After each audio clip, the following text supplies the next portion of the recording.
नाचने वाले को ही भेज दिया आपके यहाँ। कितने लोग ये बात कर रहे हैं कि खेसारी नचनिया को टिकट दे दिया। ये बाण चलेगा।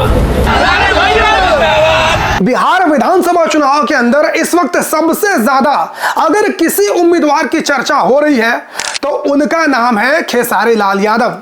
और इसीलिए बीजेपी वाले सबसे ज्यादा महागठबंधन के किसी उम्मीदवार के ऊपर हमला कर रहे हैं तो उनका नाम है खेसारी लाल यादव। ऑब्वियसली महागठबंधन के सबसे बड़े नेता तेजस्वी यादव हैं, इसलिए तेजस्वी यादव के ऊपर हमला करना तो स्वाभाविक सी बात है। वो महागठबंधन के मुख्यमंत्री के भी उम्मीदवार हैं, तो वो तो सबसे बड़े उम्मीदवार हैं ही, इसलिए बीजेपी वाले उनके ऊपर हमला कर रहे हैं। लेकिन अगर तेजस्वी यादव को छोड़ दिया जाए तो महागठबंधन की तरफ से सबसे ज्यादा हमला इस वक्त बीजेपी के नेता, बीजेपी के लोग खेसारी लाल यादव के ऊपर हमला कर रहे हैं।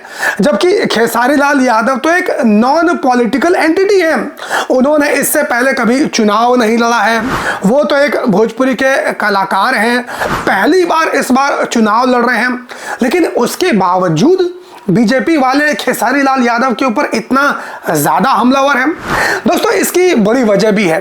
खेसारी लाल यादव आप सभी लोग जानते हैं, ट्रेंडिंग स्टार के नाम से भोजपुरी इंडस्ट्री के अंदर जाने जाते हैं और इस वक्त वो बिहार के छपरा से चुनाव लड़ रहे हैं। खेसारी लाल यादव चुनाव प्रचार के दौरान जहां भी जा रहे हैं उनकी सभाओं के अंदर लाखों की संख्या में लोग उन्हें देखने आ रहे हैं, उन्हें सुनने आ रहे हैं। यहां तक कि खेसारी लाल यादव के समर्थक उन्हें दूध से नहला रहे हैं, कहीं उनके समर्थक उनको चांदी के सिक्कों से तौल रहे हैं।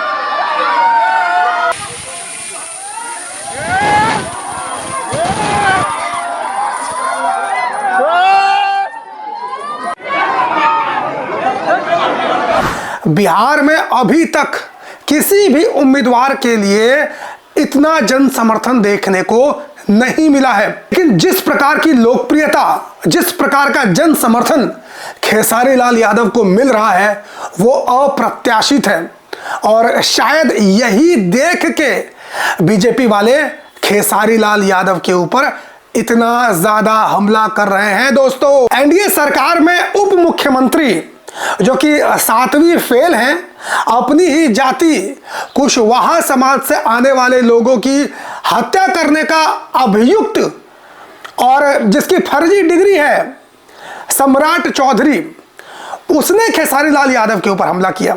इतना बड़ा नेता होके, उप मुख्यमंत्री होके वो खेसारी लाल यादव के ऊपर हमला करता है और कहता है कि राजद वालों को कोई उम्मीदवार नहीं मिला, इसलिए एक नचनिया को चुनाव में उतार दिया गया है। वो आजकल खेसारी लाल को यहाँ भेज दिया। अब देखिए इन लोग के पास तो सब उम्मीदवार हार गया।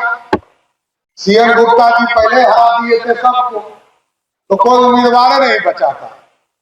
अब नाचने वाले को ही भेज दिया आपके यहाँ। है ना दोस्तों, कितनी ज्यादा हास्यास्पद बात। नचनिया कौन बोल रहा है? वो बीजेपी के नेता नचनिया खेसारी लाल यादव को बोल रहे हैं जिन्होंने सबसे ज्यादा अपनी पार्टी के अंदर नचनियों को नेता बनाया है। खेसारी लाल यादव ने सम्राट चौधरी को जवाब देते हुए बड़ा जबरदस्त बोला है। कितने लोग ये बात कर रहे हैं कि खेसारी नचनिया को टिकट दे दिया।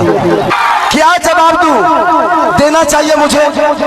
मैं क्या जवाब दूं उनको कि उनके ग्रुप में तो 4-4 नचनिया पहले से है, अभी एक तत्काल में फिर से गए हैं। खेसारी लाल यादव ने कहा कि रवि किशन कौन है, प्रेमानंद महाराज, मनोज तिवारी कौन है, बागेश्वर बाबा और पवन सिंह। हालांकि पवन सिंह ने चुनाव तो नहीं लड़ा है, लेकिन पवन सिंह की भी चर्चा थी कि वो बीजेपी से चुनाव लड़ सकते हैं और बीजेपी के वो नेता भी हैं अभी भी, भले ही चुनाव ना लड़े हों लेकिन वो बीजेपी के नेता हैं। और इसीलिए बीजेपी ने पवन सिंह को Z+ की सिक्योरिटी दी है। नेता है तभी तो दी होगी। तो ऐसी पॉलिटिकल पार्टी जिसने नचनियों को सबसे ज्यादा टिकट दिया, वो खेसारी लाल यादव को नचनिया बोल रहे हैं। इससे ज्यादा हास्यास्पद और दोगलापंथी की बात और क्या हो सकती है। इसके अलावा दोस्तों बीजेपी वालों ने जो एक मऊगा कलाकार, दो कौड़ी का कलाकार है जो अपने आप को महादेव समझता है, जो भोजपुरी का वैज्ञानिक है जिसने रिमोट से लहंगा उठाने का आविष्कार किया था, मैं बात कर रहा हूं रवि किशन की। रवि किशन को बीजेपी वालों ने खेसारी लाल यादव के ऊपर हमला करने के लिए मैदान में उतार दिया है। हमेशा की तरह जब बीजेपी वाले को कुछ नहीं नजर आता है कि विपक्षी के ऊपर क्या आरोप लगाए जाएं, किस तरीके से विपक्षी नेता को घेरा जाए, तो उनके पास एक ही हथियार होता है, हिंदू मुसलमान कर दो, सामने वाले को सनातन विरोधी कह दो। लेकिन रवि किशन ने जिस तरह के शब्दों का इस्तेमाल खेसारी लाल यादव के लिए किया है वो बहुत ही ज्यादा निम्न स्तर का है। रवि किशन ने खेसारी लाल यादव को सनातन विरोधी बताया है। भाई राम मंदिर का भी विरोध करने लगे, छपरा से आवाज आई, राम मंदिर का विरोध किए कि वहां हॉस्पिटल बनना चाहिए। तो वही विरोधी आज बिहार सुन ला हो। भाई मैं धर्म के विरोध में कभी नहीं रहा और मैं धर्म के विरोध में नहीं, आज भी नहीं हूं। लेकिन लोग जो धर्म के नाम पे वोट मांगते हैं, जो धर्म के नाम पे लोगों को भड़काते हैं, मैं उनका विरोधी हूं। भोजपुरी सिनेमा को भोजपुरी में काम करके हिंदुत्व का नाम लेके सब कुछ किए, कमाए, खाए, आज भोजपुरी इंडस्ट्री बंद हो गया। आप सिर्फ मंदिर मस्जिद बनाकर लोगों को कितना रोजगार दोगे आप? श्रद्धा दिल में होता है किसी भगवान के लिए, मंदिर में भगवान नहीं होता है, हमारे दिल में होता है, उत्पन्न होता है, तब हम मंदिर जाते हैं। मेरा विषय वो है। जबकि खेसारी लाल यादव और ये जो रवि किशन है, ये दोनों ही एक ही भोजपुरी इंडस्ट्री से आते हैं। ठीक है, खेसारी लाल यादव आपके राजनीतिक प्रतिद्वंदी हो सकते हैं, आप उनके ऊपर आरोप प्रत्यारोप कर सकते हो, लेकिन आपने उस व्यक्ति के साथ इंडस्ट्री में काम किया है, उसके बावजूद आप उस व्यक्ति को सनातन विरोधी बता रहे हो। अगर खेसारी लाल यादव सनातन विरोधी थे तो आप उनके साथ काम क्यों करते थे भाई? या फिर जब खेसारी लाल यादव ने चुनाव लड़ने का फैसला किया तब आपको वो सनातन विरोधी नजर आने लगे?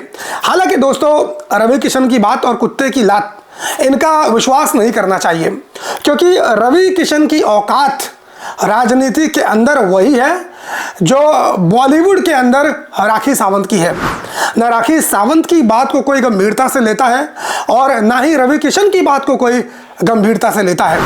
आप लोगों को तो याद ही होगा गोरखपुर के अंदर किस तरीके से योगी आदित्यनाथ जी बैठे थे, वहां पे रवि किशन ने लोगों के मरने की कामना की थी। वहां पर एक शमशान घाट का उद्घाटन करना था, उसमें यह बकलोल रवि किशन बोल रहा था कि यहां पर जो भी मरेगा वो सीधा स्वर्ग में जाएगा। ऐसे शब्द तो रवि किशन के हैं जो गोरखपुर से सांसद हैं। तो इसकी बात और कुत्ते की लात दोनों एक ही बराबर हैं, इसकी बातों को कोई भी गंभीरता से नहीं लेता है। लेकिन जिस तरीके से खेसारी लाल यादव के ऊपर बीजेपी के नेता हमलावर हैं, उससे एक बात तो निश्चित हो चुकी है कि खेसारी लाल यादव छपरा से भारी बहुमत से जीत रहे हैं, क्योंकि उनके विपक्ष में कौन लड़ रहा है इसकी तो चर्चा ही नहीं हो रही है। बस लोग सिर्फ यही चर्चा कर रहे हैं कि खेसारी लाल यादव कितने भारी मतों से जीतेंगे। आप सभी लोगों को क्या कहना है कमेंट करके जरूर बताइए। खेसारी लाल यादव कितने वोटों से जीतेंगे इसके बारे में भी बताइए। चैनल पर नए हो तो सब्सक्राइब कर लीजिए। फेसबुक, ट्विटर, इंस्टाग्राम, यहां पर मेरी आईडी आपको मिल जाएगी। बाकी मुलाकात करता हूं किसी और वीडियो में, तब तक के लिए बहुत बहुत धन्यवाद। जय हिंद।